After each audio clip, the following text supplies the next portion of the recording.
నేను చాలా మహానాడు చూశాను. దగ్గర మనం చూస్తే 34 మహానాళ్ళు మనం జరుపుకున్నాం. 2 మహానాళ్ళు డిజిటల్గా జరిగాయి. అయితే ఈసారి కడపలో, దేవుని గడపలో జరిగే మహానాడు ఒక చరిత్ర సృష్టించబోతుంది. సువర్ణాక్షరాలతో ఆంధ్రదేశ రాష్ట్ర ఆర్థిక పరిస్థితి ఒక దిశ నిర్దేశిస్తుందని చెప్పి తెలియజేసుకున్నా. ఈరోజు చల్లని వాతావరణం. అన్ని మహానాడులంటే చాలా వేడివేడిగా ఉండేది, ఎండలు ఎక్కువ ఉండేటివి. ఒక ప్రశాంతమైన వాతావరణంలో, ఆహ్లాదకరమైన వాతావరణంలో ఈరోజు కడపలో మహానాడు జరుగుతూ ఉంది. ఉమ్మడి కడప జిల్లాలో 10 స్థానాలకు గాను 7 స్థానాలు గెలిచాం. మన సత్తా చాటాం. ఈసారి ఇంకొంచెం కష్టపడితే 10కి 10 మనమే స్వీప్ చేస్తాం.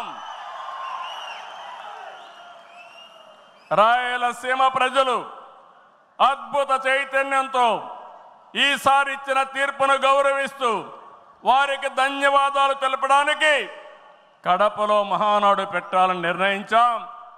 ఈ మహానాడుని మీరు చూస్తే బ్రహ్మాండంగా చేసిన నాయకులకు, కార్యకర్తలకు మనస్ఫూర్తిగా అభినందనలు, కృతజ్ఞతలు. 2024 ఎన్నికల్లో పార్టీ సాధించిన విజయం అసామాన్యం. 93% స్ట్రైక్ రేట్, 57% పైన ఓటు షేర్తో కొత్త చరిత్రను సృష్టించాం.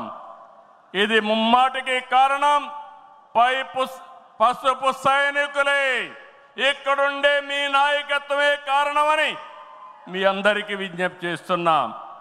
మీరు చేసిన పోరాటాలే నేటి అధికారం, మీ త్యాగాలే నేటి ఈ స్థానం. ఇది కాకుండా సమయానుకూలం మనం ఎప్పటికప్పుడు స్ట్రాటజీ కూడా ఆలోచించినప్పుడు జనసేన, బీజేపీ పొత్తు పెట్టుకొని ఎన్డీఏ ఏర్పాటు చేసుకున్నాం.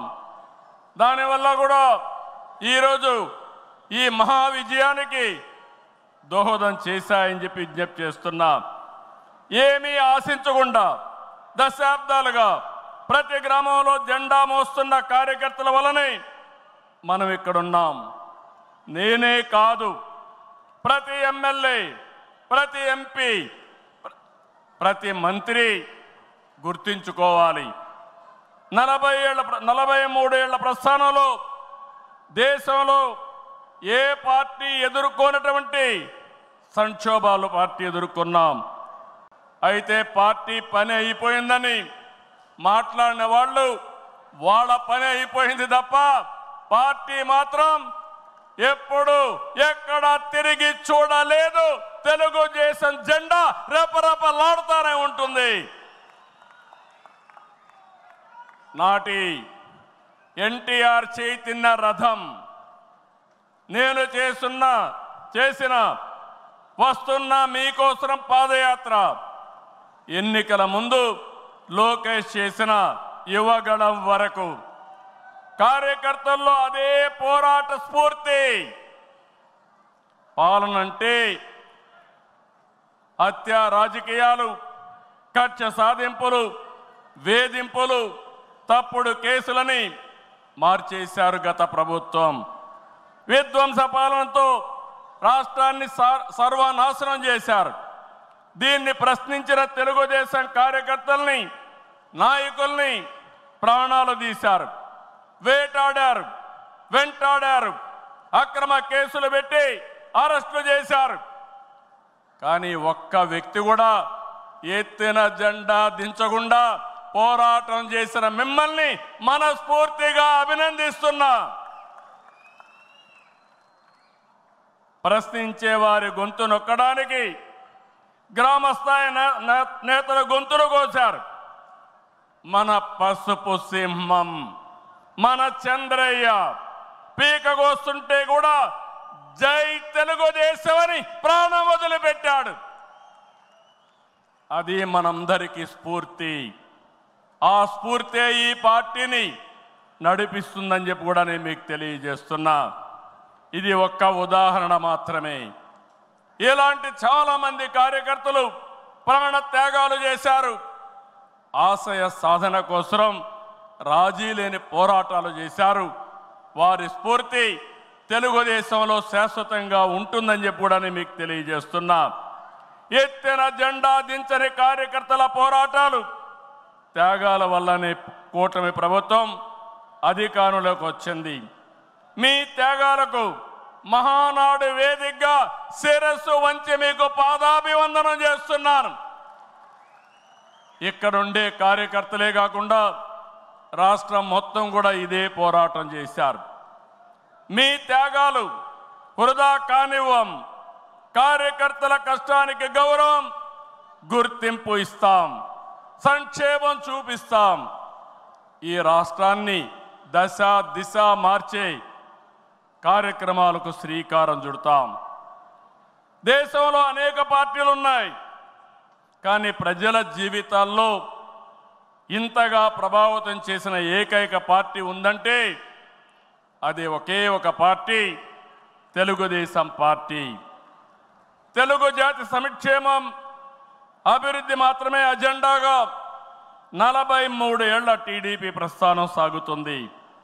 అటు తెలంగాణ నుంచి ఇటు ఉత్తరాంధ్ర వరకు అభివృద్ధి అంటే తెలుగుదేశం పార్టీ ఆవిర్భావానికి ముందు తర్వాతను చూడాల్సిన అవసరం ఉంది. ఇది చరిత్ర చెప్పిన వాస్తవం. సంక్షేమం, సంస్కరణలు, అభివృద్ధి ప్రతిదానికి టీడీపీనే ఒక ట్రెండ్ సెట్టర్. టీడీపీ పాలనే ఒక బ్రాండ్ అంబాసిడర్. ఒకసారి చరిత్ర మనం చూస్తే పటేల్ పట్వారీ వ్యవస్థ రద్దు నుంచి ఆడబిడ్డల ఆస్తి హక్కు వరకు, బాలికా విద్యకు ప్రోత్సాహం నుంచి ప్రత్యేక మహిళా యూనివర్సిటీ వరకు, లోటు కరెంటు నుంచి మిగులు విద్యుత్ వరకు, 2 రూపాయల కిలో బియ్యం నుంచి పక్కా ఇళ్ల వరకు, 30 రూపాయల పింఛన్ నుంచి 4,000 రూపాయలు పింఛన్ వరకు, వంట కష్టాలను దీపం పథకం తప్పించడం నుంచి డాక్రా సంఘాల సాధికారం వరకు, నిరుద్యోగ పరిస్థితుల నుంచి ఐటీ ఉద్యోగాలతో విదేశాలలో సత్తా సాటే వరకు, రాయలసీమ రైతన్నులు సాగునీటి కోసం తల్లడిల్లే పరిస్థితి నుంచి డ్రిప్ సబ్సిడీలతో సిరులు పండించే వరకు, బడుగు బలహీన వర్గాలకు అధికారం చూపిన తొలి పార్టీ తెలుగుదేశం పార్టీ. ఈరోజు బీసీలు ఒకప్పుడైతే అడిగే పరిస్థితి నుంచి శాసించే పరిస్థితికి తెచ్చిన ఏకైక పార్టీ తెలుగుదేశం పార్టీ.